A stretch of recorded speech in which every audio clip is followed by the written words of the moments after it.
o martírio de Tiago e a prisão de Pedro.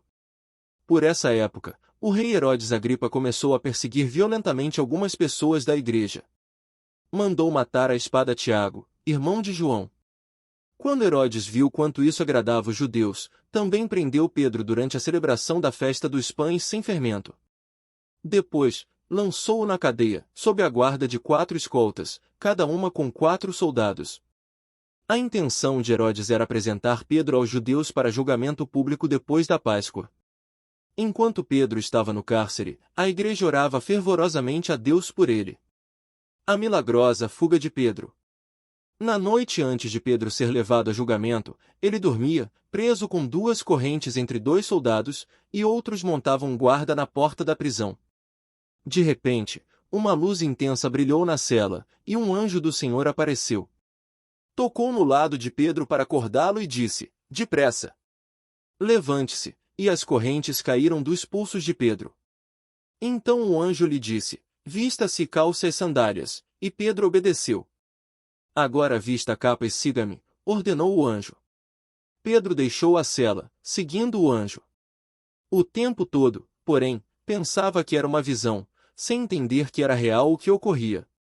Passaram o primeiro e o segundo postos de guarda. Quando chegaram ao portão de ferro que dava para a cidade, o portão se abriu sozinho para eles. Os 2 passaram e foram caminhando ao longo da rua até que, subitamente, o anjo o deixou. Por fim, Pedro caiu em si. "É verdade mesmo", disse ele. "O Senhor enviou seu anjo para me salvar daquilo que Herodes e os judeus planejavam me fazer." Quando Pedro se deu conta disso, foi à casa de Maria, mãe de João Marcos, onde muitos estavam reunidos para orar. Ele bateu à porta da frente, e uma serva chamada Rode foi atender.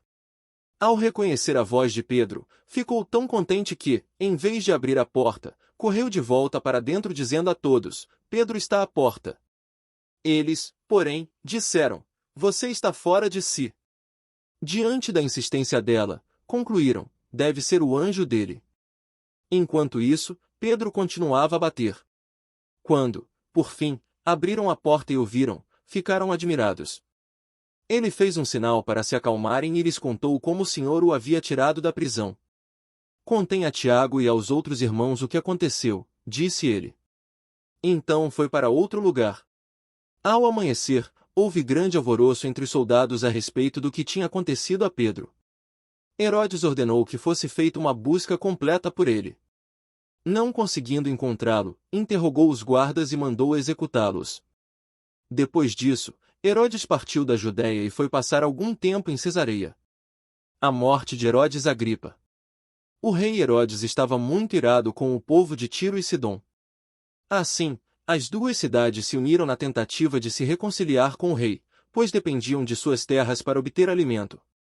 Então, tendo conquistado o apoio de Blasto, assistente pessoal do rei, conseguiram uma audiência. No dia marcado, Herodes, vestindo seus trajes reais, sentou-se em seu trono e fez um discurso para eles. O povo ovacionava, gritando: "É a voz de um Deus, e não de um homem." No mesmo instante, um anjo do Senhor feriu Herodes com uma enfermidade, pois ele não ofereceu a glória a Deus. Foi comido por vermes e morreu. Enquanto isso, a palavra de Deus continuava a se espalhar, e havia muitos novos convertidos. Quando Barnabé e Saulo terminaram sua missão em Jerusalém, voltaram levando consigo João Marcos.